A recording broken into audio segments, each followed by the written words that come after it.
So if you guys remember last month, I made a video talking about why I love the Epic Game Store, and one of the things I brought up was despite all the controversy surrounding it, Epic's exclusivity deals are good business. And that exclusive content is really the only way to have any meaningful competition at all. You can't have competition without exclusive content, whatever industry we're talking about. We can talk about the gaming industry and also the streaming services like Hulu, Netflix, HBO Max, Disney Plus, and any other service that's out there. The only thing that sets all those services apart from one another is their exclusive content, the type of content that you can only get on that service and that you can't get anywhere else. For some reason, people have a big problem with what Epic does, and I understand that the Epic Game Store is not the best PC gaming launcher. There are a lot of features that are missing, like achievements, shopping carts, and all the basic features that you really come to expect in a 2020 game launcher. For some reason, Epic doesn't have. And those are certainly valid criticisms to bring up. But since we brought up exclusive content, I got another one for you guys.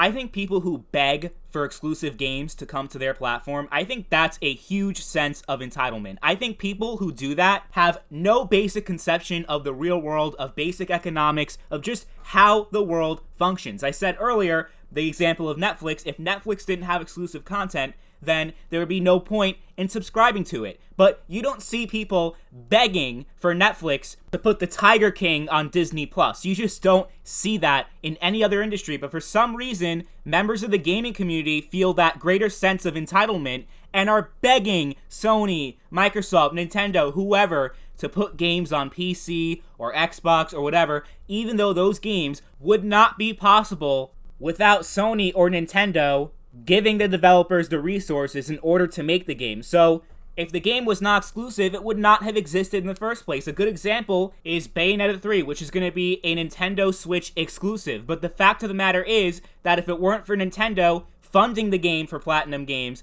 the game would not be developed at all. And that's also the case when we're talking about games like God of War, Uncharted, I mean, you name it. If it weren't for Sony putting the money forward to fund that game with the intention of it becoming exclusive, it would not exist at all, because exclusive content is the driving force for competition. Without exclusive content, you have no meaningful competition whatsoever. And people need to realize that, because this whole fanboy shit is really annoying. And it's just, these people are in a different planet. They really are. They don't understand how the world works. They're just entitled children that cry whenever they don't get what they want. And it's really annoying. Like, are there really people out there that believe in a world without exclusives? That can actually exist? Okay, Microsoft is putting their games on PC now. There's no such thing as Xbox console exclusives anymore, because Microsoft is putting all their console exclusives onto PC, and people are acting like this is the end of exclusive games. We're not going to have console exclusives anymore. Everything's just going to come over to PC. Well, first of all, people fail to realize this has been Microsoft's strategy for years. Microsoft, the creator of Windows,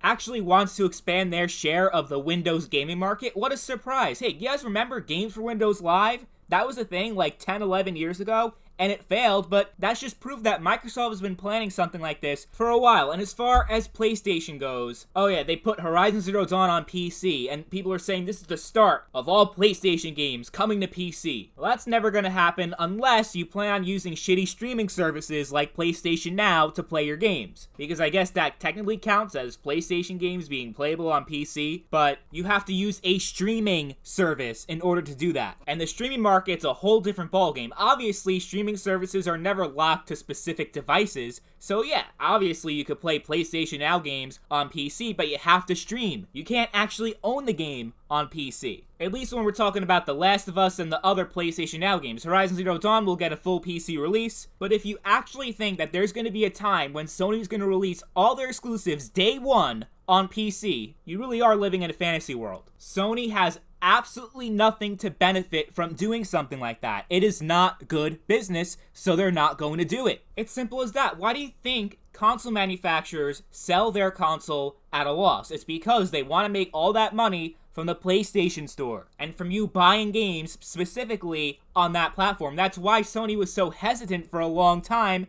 in allowing cross-platform, because they want you to buy the PlayStation 4 version of that game.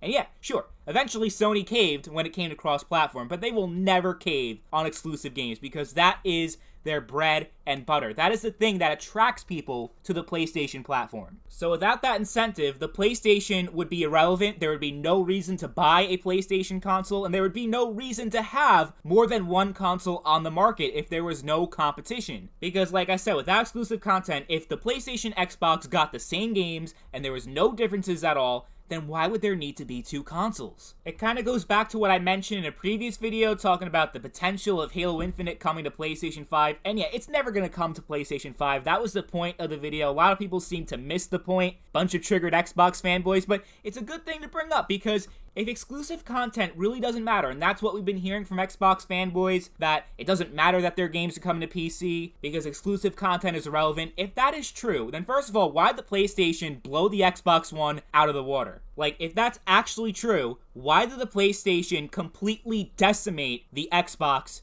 this generation? Both consoles have the same exact third-party support. I would argue that Xbox Live is actually a better service than PlayStation, and Xbox they were actually really good with their services, backwards compatibility. They had a lot of features over the PlayStation, so if it was just features that would define a successful console, then why'd the PlayStation decimate the Xbox One, which arguably had more features than the PlayStation 4? But besides that, if exclusive content truly did not matter, then how come Microsoft is not extending their multi-platform releases on Xbox and PC? Why are they not extending that to the PlayStation or Nintendo Switch? It's because exclusive content matters. And if all the Xbox games came out on other consoles, there would be no reason to buy an Xbox over the other consoles. Now, we can certainly have conversations about certain type of exclusive games that should or should not exist. Namely timed exclusive games like, oh yeah, you can play this game on Xbox, but you have to wait for a year to play it on PlayStation or vice versa, like shit like that. Yeah, we can talk about that, because me personally, not a big fan. I'm really not a big fan of first-party exclusives either, to be honest with you. I don't want to have to buy all these different consoles just to be able to play all the games I want to play. Yeah, it's annoying, because if you want to be able to play every single game, that means you would have to spend at least $1,500 to be able to have all the games that you want to play, because you can buy gaming PC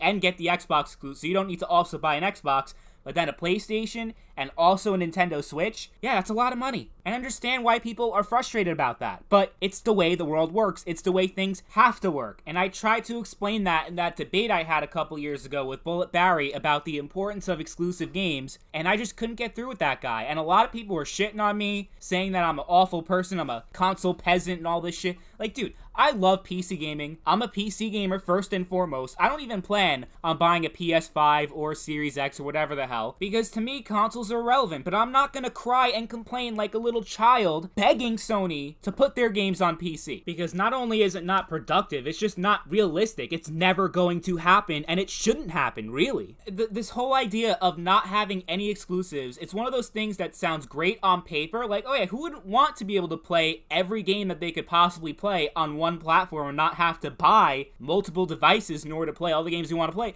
I get it. It sounds great, but it's not practical. Without meaningful, exclusive content that distinguishes one platform from another, you can't have real competition. You just can't. So, feel free to continue to bitch and complain on Twitter about there being exclusive games that you can't play and you wish you could play them and it's unfair that you can't. You're going to start these worthless petitions online to make a PC port or whatever port for whatever platform you play on. You can feel free to keep doing all that shit, or you can just deal with it, like every other inconvenience in life. Oh, but PC and console, they're different platforms and they're not actually competing with each other. PC and console's not competition. Oh, don't even get me started with that, because yeah, there are really dense people out there that actually believe that. But we're not going to go there today. Maybe another time, but we're just not going to go there today. The point is, exclusive content will always exist no matter how much people are going to bitch and complain about it. And really, if you think about it, why these exclusive games are so amazing in the first place, it's because they want to entice you to buy that system. Like, why these PlayStation games are so critically acclaimed and why they're so amazing, it's because they're exclusive. They're not being, oh, they're being held hostage by Sony and blah, blah, blah. Oh my god. These people just don't get it. They just don't get it. Because never mind the whole idea about competition that we talked about, but the actual quality of the games. If Sony and all these other companies went third party, Nintendo, if they went third party, the quality of the games would not be nearly as good as they are now. That's just the fact of it. If you don't believe me, look at Sega now compared to back when they were making games on the Genesis and the Dreamcast. Compare that to the games they make now. It's apples and oranges. Sure, they have good games here and there, but it's nothing in comparison to how they were back in the 90s when they were making their own consoles. But me personally, of course, I would love to play God of War on my gaming PC, 1440p, 144 frames, because it would run so much better than it ever could on a console. But I'm also able to see the big picture here. I don't just think about myself, my own personal desires, because it's just stupid. That's what children do who have no conception of the real world. And the truth is, for the people in the gaming community that keep begging for exclusive games to come to their platform, for people who think that we can actually have a gaming industry without exclusive content, you people are straight up delusional and you just don't get it. I have a series on my channel which exposes and makes fun of console peasants, but the truth is there are a lot of people on the PC side that are just as bad, just as cancerous as these console peasants. Because if you notice, most of the people who are doing this stuff, begging for exclusives, talking about how bad exclusives are, most of these guys are PC gamers, they're not console gamers. So even though I'm a PC gamer and I agree that console gaming is not nearly as good as the PC, I'm still gonna call out these PC fanboys because they're just as bad in a lot of cases as the console peasants that we all like to make fun of. So it doesn't really matter what platform these fanboys play on, if they're on PC, console, or mobile phones. A fanboy's a fanboy. They all deserve to get called out when they say stupid shit that doesn't make any sense. And that includes the position that exclusive games are terrible and they should go away and I should be able to play all the games. Stop feeling entitled, stop acting like a child, but most importantly, get over yourselves. I swear, these people are so stuck in their video games that they forget how things work in the real world.